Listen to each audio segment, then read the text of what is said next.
Salve galera do JavaScript Super Saiyajin! Estamos agora iniciando o primeiro nível do módulo 1 com a nossa primeira aula desse curso, tende a mostrar para você várias possibilidades de utilização do JavaScript, no mundo real, além de toda a teoria que envolve esses conceitos, tá certo?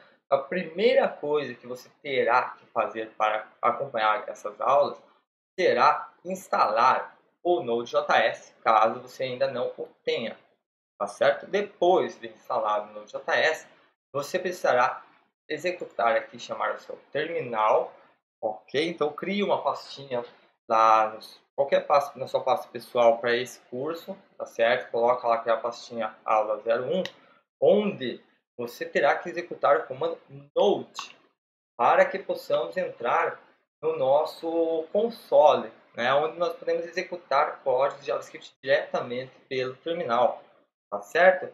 Por que nós iremos começar dessa forma? Eu quero fazer um teste em um formato um pouquinho diferente das aulas que eu fazia antigamente.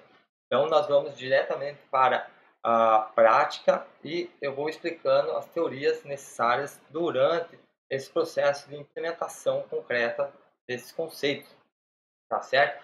E como que será, então, essa aula? Nós só iremos falar sobre funções e números. E isso porque o meu método de ensino será pegar o que você já tem de pré-conhecimento matemático, pelo menos nesse primeiro módulo, que é mais focado nisso, e eu irei ensinar a você como traduzir toda a tua matemática que você aprendeu até o ensino médio para a programação, correto? Utilizando JavaScript para isso. Ou seja, você não começará aprendendo diretamente algoritmos, lógica e outros conceitos como nós aprendemos normalmente antes de começar a programar, pois eu irei ensiná-los todos no meio do caminho. Então, quando nós formos implementar, todos esses conceitos serão devidamente explicados para você, tá certo? Então, como que nós iremos fazer essa primeira aula? Eu quero que você lembre lá das suas aulas de matemática do ensino médio, quando você teve a matéria sobre funções matemáticas, tá certo? Quando foi a primeira vez que você viu aquele tal de f de x igual a y. Vamos ver aqui como que nós escrevíamos na matemática. Por exemplo, a função é exatamente isso aqui, certo? Então, o que significa essa nomenclatura, essa forma de escrever essa função? Significa que o f da nossa função, o f é um nome para essa função, certo?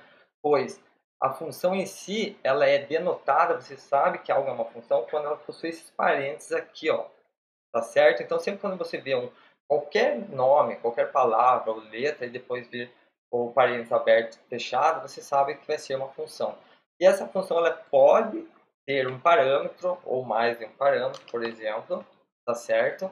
Ou não ter nenhum parâmetro dessa forma aqui, tá bom? Só que assim, na matemática você escreve igual, tá certo? Por quê? Porque esse y aqui é basicamente o quê? Se você tem uma função que vai adicionar 2, né? A quantidade de 2 para qualquer número que entrar. Então, aquele nosso y seria escrito como y igual ao quê? X mais 2.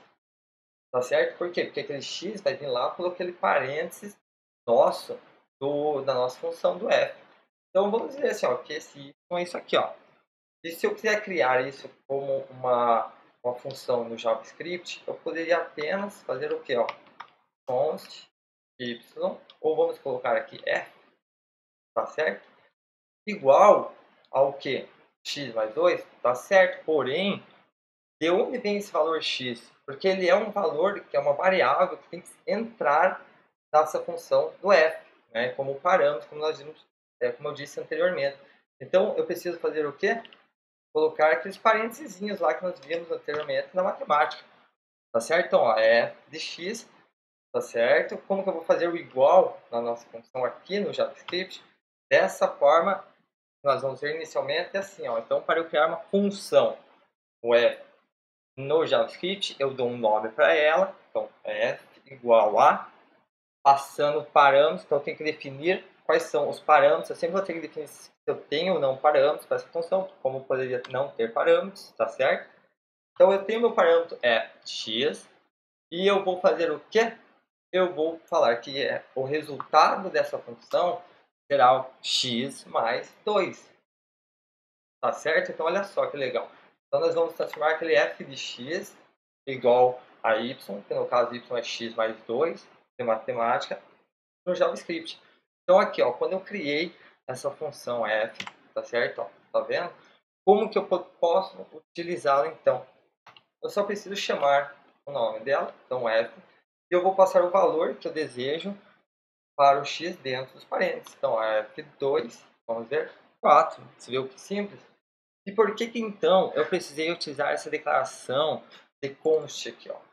Pois nós iremos apenas ver nessa primeira parte dessa aula 1 constantes. Então, isso é um f de x ali, é como se fosse uma variável, só que ela não pode ser reatribuída, não pode ser definida novamente. Pode parecer um pouco estranho esse conceito, né, de você não mudar um valor, mas não é tão estranho se você for pegar ele diretamente da matemática. Por exemplo, ó, se eu tenho 2 e eu quisesse mudar o valor de 2 para 1, não posso fazer isso, né, matematicamente falando, e, obviamente, eu não posso fazer isso também com o JavaScript. Ou seja, um número no JavaScript, você não consegue mudar o valor desse número. Tudo bem. Então, se eu quiser dar lá, falar a minha idade, eu não vou criar lá 32 como variável, como uma constante. Eu vou criar um nome. Vamos criar, então, uma palavra-chave que identifique o valor que nós queremos. Então, por exemplo, idade, age, em inglês, certo? Então, a gente sempre vai utilizar o inglês para programar, que é a forma mais correta que nós temos aí no mercado. Então, se eu fizer assim, ó, const age igual a 32, beleza, eu tenho uma constante que tem o valor de 32. O que que isso significa?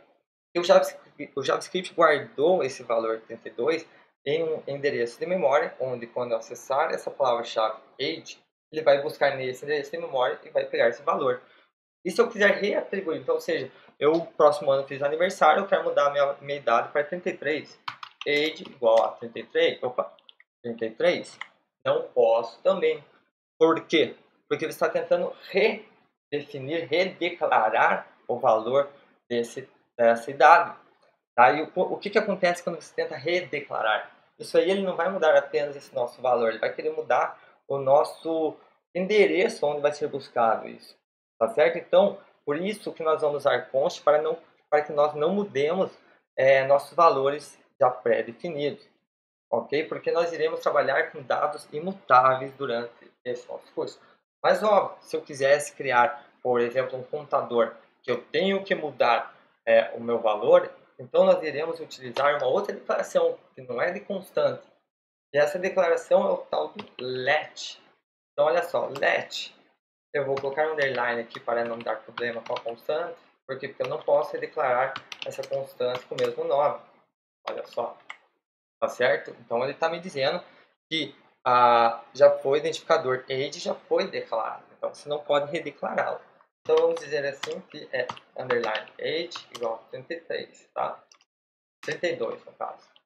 E se eu quiser fazer um aniversário, né, e mudar a idade novamente, então eu posso fazer dessa forma. Olha só, então você já viu que nós temos dois tipos de declarações para criar, para definir valores com o JavaScript: const e let. Então, eu quero que você apenas entenda agora, nessa primeira aula, const nós iremos usar para todos os valores de funções, então, quando criamos nossas funções, com valores de números, etc. A gente sempre vai usar para quase tudo, nós vamos usar const. O let são pouquíssimos casos onde nós iremos utilizar, e eu irei demonstrar até o final dessa aula onde nós iremos utilizar o let. Tá? Então, por via das dúvidas, você sempre vai utilizar o const, porque caso dê erro no seu código, você tem que arrumar aquilo porque o const está correto. Tá? Se não for nos casos que eu mostrarei com o let, o const sempre vai ser nossa escolha. Tudo bem? Agora, sabendo disso, então nós podemos iniciar a nossa aula propriamente dita